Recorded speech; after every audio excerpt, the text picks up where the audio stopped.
Ya, bismillahirrahmanirrahim. Assalamualaikum warahmatullahi wabarakatuh. Kaifa halukum jami'an? Alhamdulillah. Baik, hari ini kita akan melanjutkan pelajaran kita pada hari ini, yaitu tentang mahar tarkib. Tapi sebelum kita memulai pelajaran kita pada hari ini, marilah kita bersama-sama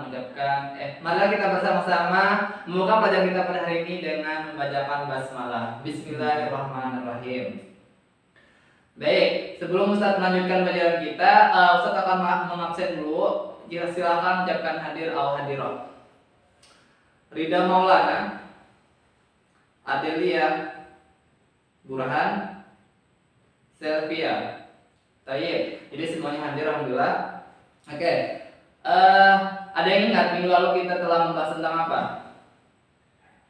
Kalau Adelia, kalau Selvia, Ahsanti, Selvia. Jadi minggu lalu kita telah membahas tentang mufradat.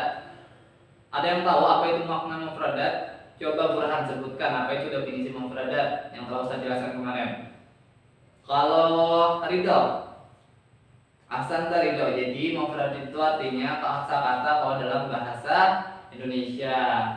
Coba sebutkan kalau dalam bahasa Indonesia, kalau dalam bahasa Arab jenis mufradat itu ada berapa?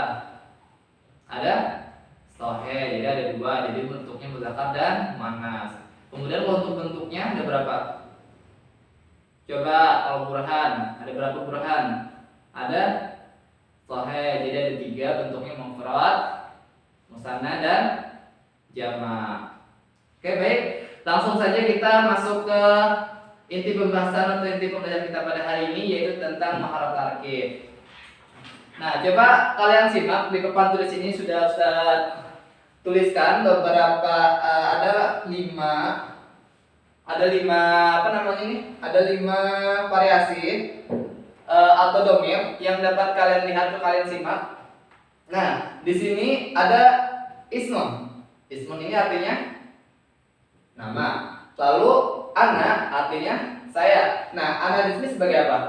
Jadi ana di sini itu sebagai domir. Jadi atau kata ganti. Nah, misalnya contohnya di sini kan kita akan membahas tentang penggunaan kata ganti atau kata milik. Jadi ketika kalian ingin menunjukkan milik kalian, maka kalian cukup tambahkan di belakangnya itu, misalnya kalau dia sebagai ismi sebagai anak, maka kalian cukup menambahkan ismun yang awal ismun menjadi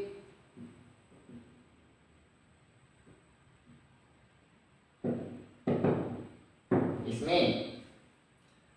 Kemudian kalau dia sebagai isim domirnya sebagai domir anta, maka cukup kalian tambahkan ka, ismuka. Kemudian kalau dia sebagai domirnya anti, maka cukup kalian tambahkan ismuki. Kalau dia sebagai domir huwa, maka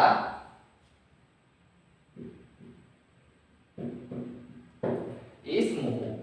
Kalau dia domirnya domir hiya, maka cukup kalian tambahkan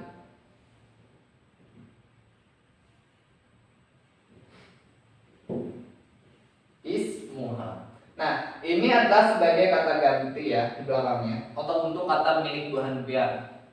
Nah, kalian sudah mengetahui bagaimana tata cara mengubahnya. Sekarang misalnya ketika kalian ingin menanyakan sesuatu kepada teman kalian. Nah, untuk kata pertanyaan di sini misalnya kita menggunakan kata tanya man dan juga kata tanya ma.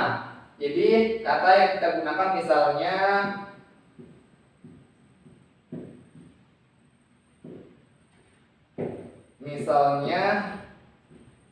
man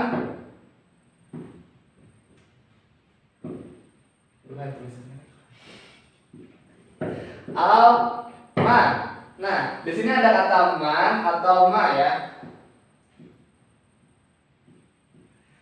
Nah, misalnya ketika kalian ingin menanyakan sesuatu kepada teman kalian, misalnya kalian ingin menanyakan nama teman kalian. Tunggu, sebelum kita melanjutkan sebuah contoh ungkapan, Ustaz tanya dulu, ada yang tahu makna ma dan juga man ini apa? Kalau yang Burhan, ma ini apa artinya? Ya, jadi ma ini bisa apa atau bisa apakah? Jadi tergantung konteksnya ya. Misalnya kalian ingin menanyakan apa, jadi kalian cukup sesuaikan saja untuk konteksnya. Apakah ma ini kita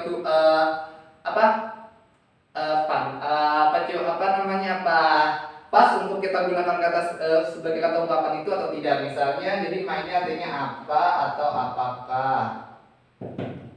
Man, Ridho apa artinya?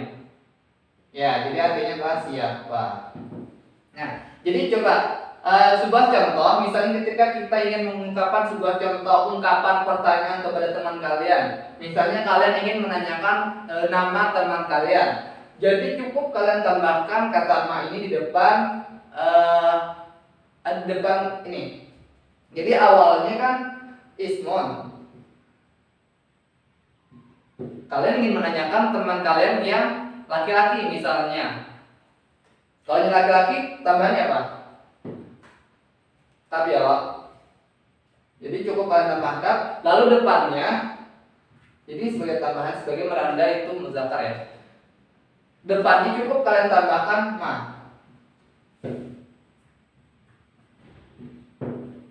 Jadi artinya adalah masmu, artinya siapa namamu. Kemudian ini untuk kata ungkapan atau pertanyaan yang menggunakan kata ma ya. Ini siapa namamu? Laki-laki ya. Nah ini untuk ungkapan kata pertanyaan menggunakan kata ma. Sekarang kita coba yang menggunakan kata man.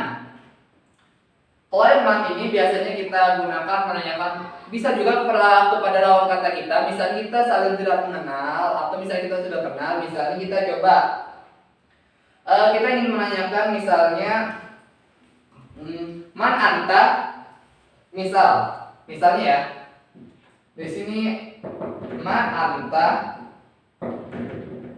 Nah, dia menanyakan kepada kalian, misalnya kepada teman kalian yang ada di hadapan kalian, man anta, misalnya kalian. Lalu teman kalian atau lawan kalian itu menjawab, cukup jawabannya bisa berupa ana talib misalnya ya kan.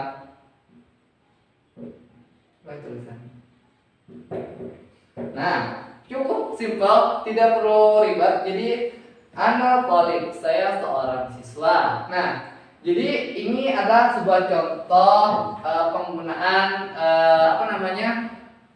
kata ungkapan yang sederhana untuk kita gunakan ketika kita berbicara atau berbincang-bincang dengan lawan bicara kita, baik itu yang sudah kenal atau yang belum kenal. Ada lagi satu ungkapan yang harus kalian ketahui, itu biasanya kita ada menggunakan kata hal ya. Kata hal ini artinya itu sama apakah. Tapi bedanya kata hal ini, biasanya kalau kata hal ini kita gunakan cukup jawabannya menggunakan la atau nah. Jadi untuk jawabannya biasanya itu kita gunakan la au na'am. Misalnya cukup misalnya kita ingin menanyakan hal anta sini ya. Misalnya kita ingin menanyakan hal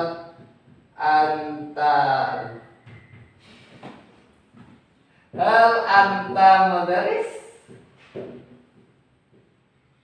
Nah, jawabannya simpel, cukup katakan la au na'am. Jadi misalnya la apa misalnya kan gitu nah. Terus lagi? Biasanya kalau misalnya kita menanyakan menggunakan kata ma itu biasanya kalimat-kalimat yang kita jawab itu bisa turun kembali. Misalnya kan mahadza misalnya mahadza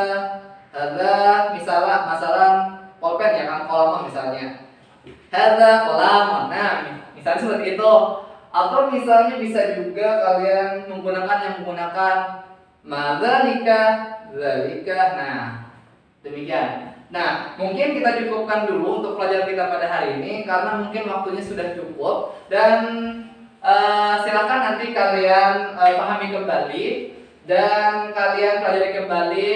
Tapi sebelum kita tutup, apa kalian sudah paham? Ada yang ingin ditanyakan dulu untuk pelajaran kita pada hari ini? Oke, jadi tidak ada, semuanya paham.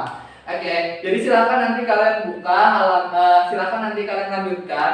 Di halaman situ ada tugas, silakan nanti kalian isi di halaman 15 itu ada tugas di mana di situ ada kalian tinggal memilih atau mencocokkan jawaban.